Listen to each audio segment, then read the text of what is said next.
అందరికీ నమస్కారం. కూటమి ప్రభుత్వం అధికారంలోకి వచ్చిన తర్వాత అచ్చెన్నాయుడు వ్యవసాయ శాఖ మంత్రిగా రైతుల నడ్డి విరగ్గొట్టాడు. రాష్ట్రంలో రైతన్నలందరికీ తీవ్రమైనటువంటి ద్రోహం జరిగింది, అన్యాయం జరిగింది. ముఖ్యంగా శ్రీకాకుళం, టెక్కలి ప్రాంతాల్లో కూడా తీవ్రమైనటువంటి దందా జరిగింది. దళారీ వ్యవస్థ యొక్క అకృత్యాలు తీవ్ర రూపం దాల్చాయి. రైతన్నలకు మోసం జరిగింది. గడిచిన ప్రభుత్వంలో జగన్మోహన్ రెడ్డి గారు ముఖ్యమంత్రిగా ఉండేటప్పుడు రైతు భరోసా కేంద్రాలు ఏర్పాటు చేసి వాటి ద్వారా విత్తనం నుంచి విక్రయం వరకు ప్రతి రైతన్నకు ఎరువులు, విత్తనాలు, పురుగు మందులు అందజేస్తూ పండిన పంటకు గిట్టుబాటు ధరలు వచ్చే విధంగా ధరను ప్రకటిస్తూ ఆ మద్దతు ధరతో పాటు హమాలీల ఛార్జీలు, గోనె సంచుల ఛార్జీలు, రవాణా ఛార్జీలు కలిపి ప్రతి అకౌంట్లో కూడా పడేటట్లు చేసి రైతన్నలకు 13,500 రూపాయలు రైతు భరోసా కింద ఇచ్చి ఆదుకున్నటువంటి వైనం. మరి ప్రభుత్వం అధికారంలోకి వచ్చిన తర్వాత రైతు భరోసా కేంద్రాలన్నింటిని కూడా తుంగలో తొక్కారు. ఆ కేంద్రాలని నిర్వీర్యం చేశారు. 13,500 రూపాయలు ఇస్తామన్నారు, ఇవ్వలేదు. 9 నెలలు అవుతుంది ప్రభుత్వం అధికారంలోకి వచ్చి. 13,500 రూపాయలకు జగనన్న ఇస్తే మేము 20,000 రూపాయలు ఇస్తామన్నారు. ఒక్క రూపాయి కూడా అందజేయాలి. విత్తనాలు లేవు, ఎరువులు లేవు, పురుగు మందులు లేవు. ఆఖరికి పండించిన పంటకు గిట్టుబాటు ధరల్లో కూడా లేవు. దళారీ వ్యవస్థ విలయ తాండవం చేస్తుంది. శ్రీకాకుళం జిల్లాలో అయితే దళారీ వ్యవస్థ చాలా అన్యాయాలు జరిగినాయి. దళారీ వ్యవస్థకు అధ్యక్షుడు అన్ని రంగాల బాగా సహకరించినటువంటి ఈ దందాకి, రౌడీజానికి, గూండాయిజానికి ఆద్యుడు అచ్చెన్నాయుడు సోదరుడు కింజరాపు హరిప్రసాద్. ఈ హరిప్రసాద్ నేతృత్వంలో రైస్ మిల్లర్స్ సంఘం మొత్తం ఎన్నైతే ఉన్నాయో అందరూ కూడా చాలా అకృత్యాలు చేశారు. వీళ్ళ అదృష్టం కొలిది, ప్రజల దురదృష్టం కొలిది వీళ్ళకి సీఎంఆర్ పర్మిషన్స్ కూడా వచ్చినాయి. నిమ్మాడ రైస్ మిల్లు అచ్చెన్నాయుడు స్వంత మిల్లుకి. ఇందులో జరుగుతున్నటువంటి దందాలు చూస్తే ఈ రైస్ మిల్లుకు ధాన్యం వెళ్ళాలి అంటే ఏసీకేకి 6,000 రూపాయలు చెల్లించాలి. ఆ ఏసీకేలో ప్రతి బస్తాలో కూడా 5 కేజీలు లెస్ చూపించాలి. ఇది ఒక రకంగా అయినటువంటి దందా. అయితే ఈ జిల్లాలో రైతుల వద్ద నుంచి కొనుగోలు చేయాల్సినటువంటి ధాన్యాన్ని కొనుగోలు చేయటంలో చాలా దుర్మార్గమైన ఏర్పాట్లు చేశారు.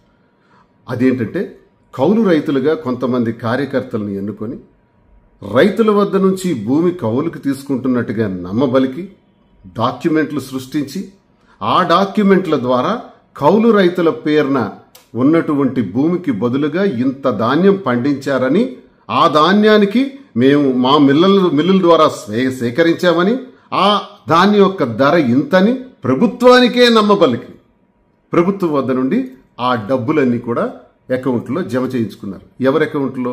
కౌలుదారుల అకౌంట్లో. కౌలుదారుల అకౌంట్లో జమ అయిన డబ్బులు ఎవరి అకౌంట్లోకి వెళ్తున్నాయి? అచ్చెన్నాయుడు కింజరాపు హరిప్రసాద్ అకౌంట్లోకి నేరుగా వెళ్తున్నాయి. పరిశీలన చేయమని కోరుతున్నాను. ఈ విషయాన్ని ఓ అధికారి పరిశీలిస్తే అధికారికి హెచ్చరిక చేశారు. పిచ్చి పిచ్చి వేషాలు ఇస్తే నిన్ను సస్పెండ్ చేస్తామన్నారు. అధికారులకు అందరికి కూడా నిర్వీర్యం చేసి వాళ్ళని పక్కన కూర్చోబెట్టించారు, భయపెట్టిస్తున్నారు. కౌలు రైతుల పేరిట అసలు ధాన్యాన్ని కొనకుండా ధాన్యాన్ని కొన్నామని నమ్మబలికి నిధులు కైంకర్యం చేస్తున్నారు. ప్రభుత్వ నిధుల్ని రైతుల వద్ద ధాన్యం చూస్తే 7,50,000 టన్నుల పైచిలుకు శ్రీకాకుళంలో పంట పండితే ఏడాది 4,45,000 టన్నులు మాత్రమే కొనుగోలు చేశారు. గడచిన ప్రభుత్వ హయాంలో జగనన్న నేతృత్వంలో 5,60,000 టన్నుల ధాన్యం కొనుగోలు చేయటం జరిగింది. ఆఖరిలో మరో 30,000 టన్నులు చాలకపోతే నేనే అప్పుడు ముఖ్యమంత్రి గారితో మాట్లాడి ఆ 30,000 టన్నులకు కూడా ఆర్డర్స్ తెప్పించి వర్షం రాకముందే అవన్నీ కూడా కొనుగోలు చేయటం జరిగింది. అలా చేశాం గడిచిన కాలంలో. ఇప్పుడు అలా జరగట్లేదే. అవన్నీ నిర్వీర్యం చేసి రైతుల వద్ద నుంచి ధాన్యం కొనుగోలు చేయకుండా 4,45,000 టన్నులే కొంటే మిగిలిన ధాన్యం మరి 3 లక్షల టన్నులు ఎవరు కొంటారు? ఎందుకు కొనలేదు? ఏమంటే మేము కొనేస్తున్నామని చేతులు దులిపేస్తున్నారే.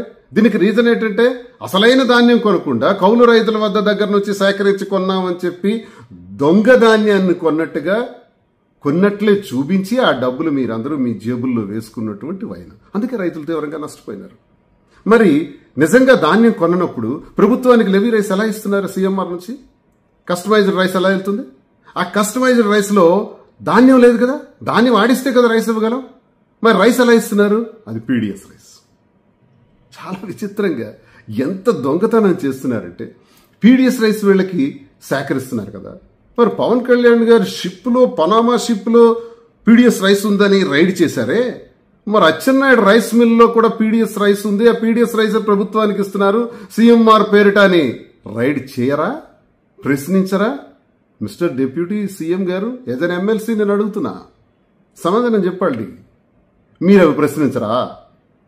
సీజ్ ద షిప్ అంటారే, ఆ సీజ్ ఏ రైస్ అయితే పీడిఎస్ రైస్ సీజ్ చేశాడో మంత్రిని ప్రశ్నించరే, అక్కడ ఎమ్మెల్యేని మాత్రం ప్రశ్నిస్తారే, ఇక్కడ అచ్చెన్నాయుడిని ప్రశ్నించరే, అచ్చెన్నాయుడు రైస్ మిల్లో ఉన్నటువంటి పీడిఎస్ దొంగ రైస్ ని ప్రశ్నించరే, ప్రజా సంక్షేమం కోసం ఇవ్వాల్సినటువంటి రైస్ ని అచ్చెన్నాయుడు రైస్ మిల్స్ లో పెట్టుకుంటాడా?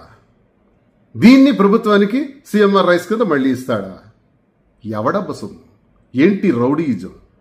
ధాన్యం కొనుగోలు పేరిట చేస్తున్నటువంటి దందా సాక్షాత్తు వ్యవసాయ శాఖ మంత్రి శ్రీకాకుళంలో టెక్కలి నియోజకవర్గంలో చేస్తున్నటువంటి దందా. ఇక్కడిలా జరిగితే రాష్ట్రంలో కూడా చాలా తీవ్రంగా రైతులకు అన్యాయం జరిగిందని, రైతుల నడ్డి విరగ్గొట్టారని ప్రతి ఒక్క రైతన్న కూడా తెలియజేస్తున్నాడు. ఈ అకృత్యాలు నాపరా? ఇదే జరిగితే తీవ్ర పరిణామాలు ఎదుర్కోక తప్పదని తెలియజేస్తున్నాను. అచ్చెన్నాయుడు, నీవు ఎంత దుర్మార్గంగా రోజుకు 30 లక్షలు వసూలు చేస్తున్నావు. 30 లక్షలు నీ ఖాతాలో ఆ రాత్రి పడందే ఆ దినం నీ గడవదు, ఆ రోజు నువ్వు మేడపైకి మీ ఇంట్లో వెళ్ళవు అని నేనల్లా. ఈనాడు పేపర్లో డిసెంబర్ 30వ తారీఖున 24వ సంవత్సరం ఒక కథనం రాశారు. ఆ కథనంలో అచ్చెన్నాయుడు వసూళ్ల గురించి రాశారు. నేను చెప్పింది కాదు, ఈ పేపర్ మీదే కదా, మీ పేపర్లోనే కదా ఇలా రాశారు. దీనికి ఏ సమాధానం చెప్తావు?